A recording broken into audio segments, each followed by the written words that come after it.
मैं इस बाइक का रिव्यू लेके आऊँगा।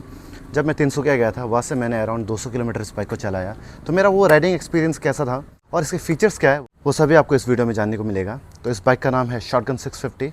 नाम ही काफ़ी कूल है, एक बंदूक के नाम से रखा गया है इस बाइक को, और जैसा नाम है वैसे ही भागता है ये, एकदम बंदूक की तरह। जैसे आप एक्सीलरेटर दोगे तो बंदूक की तरह दर्र करके निकलता है। काफ़ी कूल है, काफ़ी मज़ा आता है इसको चलाने में। तो सबसे पहले बात कर लेते हैं इस बाइक के माइलेज से। इस बाइक का माइलेज ऑन पेपर काफ़ी कम है, 22 kmpl कुछ है, और रियलिटी में तो उससे भी ज़्यादा कम है, अराउंड 18 to 19 के बीच में आपको देगा। इसका रीज़न ये है कि ये एक 648 सीसी, आप कह सकते हो 650 सीसी का बाइक है। काफ़ी पावरफुल इंजन है, काफ़ी हैवी बाइक है।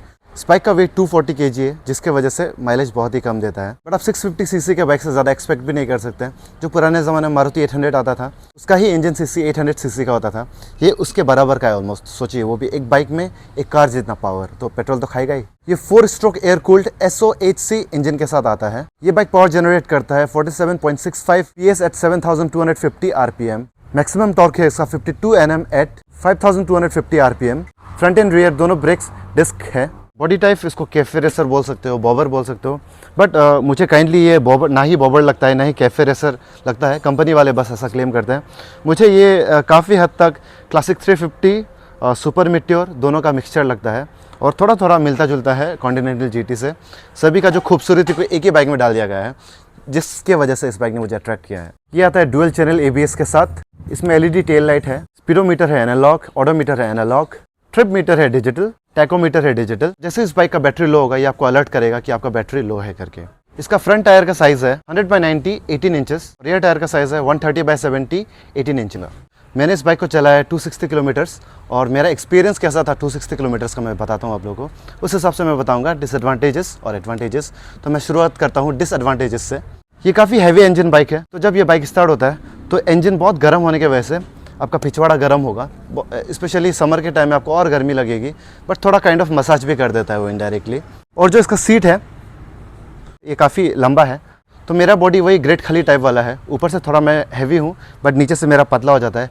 पैर पतला है मेरा, पिछवाड़ा छोटा है, तो उस वजह से क्या होता है कि थोड़ा मेरे लिए छोटा पड़ जाता है, तो उतना कंफर्टेबल नहीं होता है। ये बाइक का सीटिंग पोजीशन उनके लिए ठीक होगा जिनका पिछवाड़ा बड़ा है। मेरा तो नीचे का छोटा सा है, पतला सा है, because I skip the leg day. आप लोग कभी स्किप मत करना। इसको चलाते वक्त जैसा बॉडी पोस्चर होता है आपका, वो थोड़ा सा आपको अनकंफर्टेबल फील करा सकता है लॉन्ग राइड्स के लिए। क्या होता है कि जब मैं यहाँ पे बैठा था लास्ट टाइम, शुरुआत में अच्छा लगता है, बट जैसे बाइक चलने लगेगा तो ना ही ये बाकी हिमालयन की तरह, बाकी क्रूज़र बाइक्स की तरह ऊपर होता है, और ना ही ये कॉन्टिनेंटल GT की तरह नीचे होता है, जिससे पूरा हम हाथों का सपोर्ट ले सके, और ना ही ये ऐसा होता है कि हम बैक का सपोर्ट ले सके। क्या होता है कि जब इसको लंबा चला रहे होते हैं तो ऐसा लगता है कि आपको मतलब बीच में खींच रहा है ये हाथ को, तो ये वाला जो शोल्डर है आपका पेन करेगा, और किया भी है, इसलिए मैं बता रहा हूँ।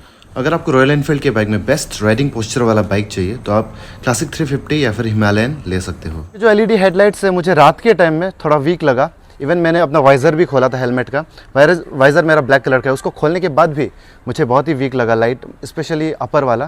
तो रात को जितना हो सकेगा 70 के नीचे चलाइएगा, अदरवाइज़ रिस्की है, क्योंकि लाइट इतना पावरफुल नहीं है और आपको दूर का भी अच्छे से नहीं दिखता। अचानक से कोई जानवर आ जाएगा, और आसाम में तो इंसान लोग भी बिना रास्ता देख के क्रॉस करता है, हमारे बेल्ट में बहुत रिस्की है। और इस बाइक का वेट है 240 kg, जिसके वजह से अगर आप कीचड़ में फंस जाते हो या फिर आप गड्ढों में फंस जाते हो तो बाइक को निकालना बहुत ही मुश्किल रहेगा। बट उसे हम डिसएडवांटेज में भी पूरी तरीके से काउंट नहीं करेंगे, क्योंकि ये बाइक बनाई इसीलिए कि ये हैवी हो और पावरफुल हो। नेक्स्ट डिसएडवांटेज ये है कि जब आप यहाँ पे बैठते हो ना, तो जो मिरर है वो आपको पीछे का देखने नहीं देता। आपका जो शोल्डर है वही आपको दिखेगा, पीछे का दिखेगा लेकिन अच्छे से नहीं दिखेगा। तो आपको ऐसा करके अपने शोल्डर को हटाते हुए देखना पड़ेगा, तो मिरर चेंज करना पड़ेगा। मिरर यहाँ पे वैसा वाला लगाऊंगा मैं, जो यहाँ से नीचे में लगता है, उससे बाइक और स्टाइलिश हो जाता है। और शोरूम में पूछा था, प्राइस था 6000, तो मैं अफोर्ड नहीं कर सकता उतना, तो मैंने ऑनलाइन से मंगा लिया। तो ये था मेरा अब तक का एक्सपीरियंस। इसमें मैंने बताया डिसएडवांटेज। अब मैं बताऊँगा आपको इस बाइक का एडवांटेज जो मुझे लगा है। सबसे पहले तो इस बाइक की लुक्स, जितने भी रॉयल एनफील्ड बाइक आते हैं ना, सबसे कमाल का लुक्स मुझे इस बाइक का ही लगता है। इस बाइक में मैक्सिमम पार्ट मेटल है,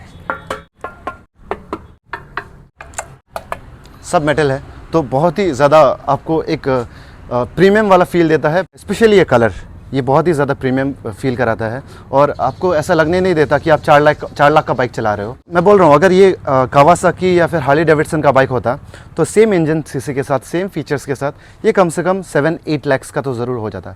आराम से 7-8 लाख का हो जाता ये अगर हार्ली डेविडसन और कावासाकी वाले बनाते।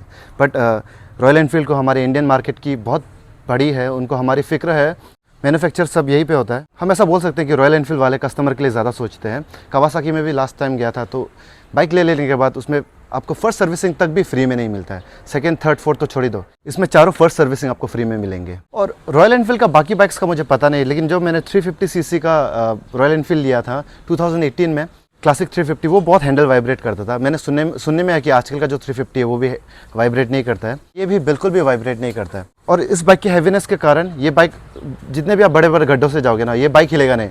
आप हिल सकते हो लेकिन बाइक नहीं हिलेगा, बाइक अपने पोजीशन में टिका रहेगा। काफ़ी हैवी बाइक है, काफ़ी मस्कुलर बाइक है। और इतना हैवी होते हुए भी आपको जो इस बाइक का हैंडल है वो काफ़ी लाइट लगेगा। इसका और एक एडवांटेज है कि यहाँ पे इसके अंदर में आपको चार्जिंग पोर्ट मिलेगा, बट डिसएडवांटेज ये है कि आपको बस वो जो बड़ा वाला होता है ना चार्जिंग पोर्ट, जहाँ पे आप पेन ड्राइव घुसा सकते हो, वैसा वाला मिलेगा।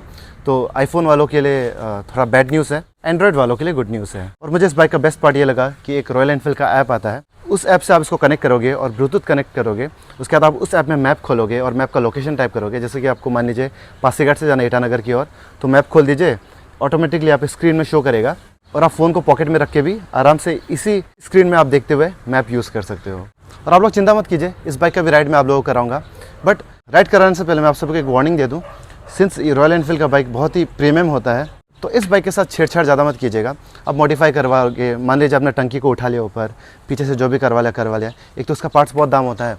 तो मान लीजिए भगवान ना करे बट आपका कुछ एक्सीडेंट हो जाता है या फिर कुछ ख़राब हो जाता है बहुत मेजरली, तो इंश्योरेंस आपको क्लेम करना बहुत डिफ़िकल्ट हो जाएगा, आप कर ही नहीं पाओगे। इवन साइलेंसर हो सकेगा, तो जो भी हो सकेगा, कुछ भी चेंजेस मत कीजिएगा।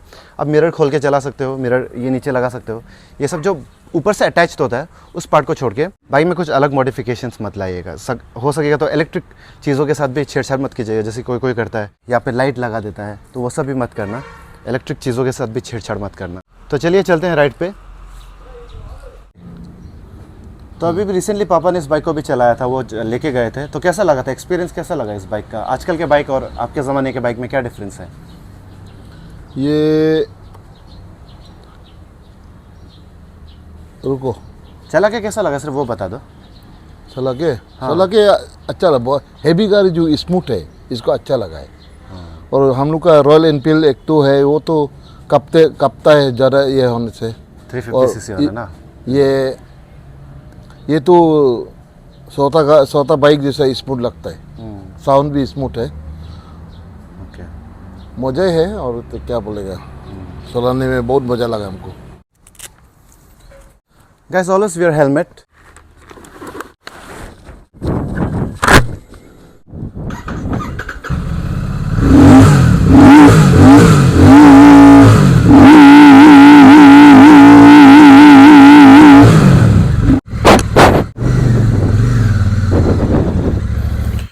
और कैसे मैं मैप के बारे में बात कर रहा था, मैप यहाँ पे शो करता है, पूरी तरीके से मैप शो नहीं करता है। अगर 10 किलोमीटर आगे से टर्न आएगा तो आपको पता है कि 10 किलोमीटर आगे से टर्न है। तो चलिए राइट पे।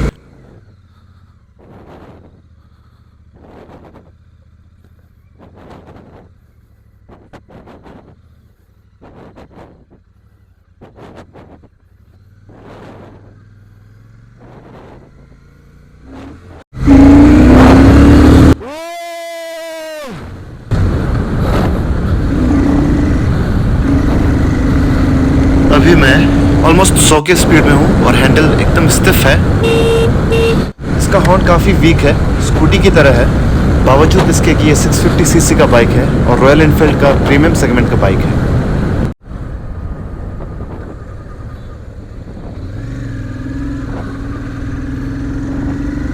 और अब मैं जा रहा हूँ रामनगर ब्रिज की ओर।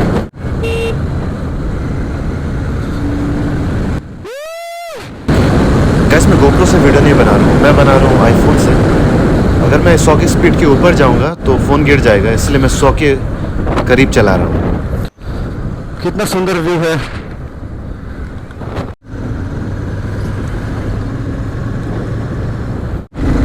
यूँ ही ये 12 सिलेंडर इंजन नहीं है,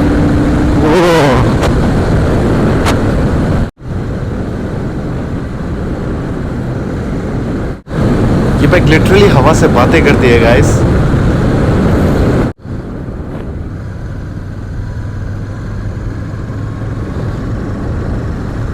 और गाइस फिलहाल तो मैं इस बाइक से अरुणाचल के कुछ रूरल एरियाज में जाने वाला हूँ। अरुणाचल का कल्चर आप लोग एक्सप्लोर करवाने वाला हूँ और इस बाइक की मैं बैंड बजाने वाला हूँ।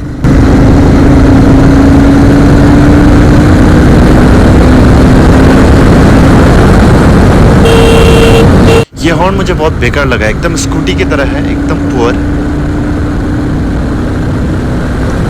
गाइस जितना मुझे डीलर से पता चला है, उन लोगों ने बताया कि पूरे अरुणाचल से मैं पहला इंसान हूँ जिसने शॉटगन 650 खरीदा है। तो अपने भाई को कांग्रेट्स कर दीजिए। और ये बाइक इतनी खूबसूरत है कि ये हेड टर्नर का काम करती है। वैसे तो लड़कियों को उतना बाइक के बारे में नॉलेज नहीं है, वो तो कावासाकी निंजा को भी R15 समझते हैं, बट लड़के ज़रूर मुड़ेंगे। ओके, ऑफ रोड टेस्ट भी हो गया। तो गाइस आज के व्लॉग के लिए इतना ही था। अगर आप लोगों को गिव अवे चाहिए तो इस वीडियो में 10,000 कमेंट्स कर दीजिए। बहुत मज़ा आया बाइक को चलाने में। उम्मीद करता हूँ कि आप लोग भी मुझे ऐसे ही सपोर्ट करते रहोगे। Thank you so much watching. Bye bye, जय हिंद, वंदे मातरम।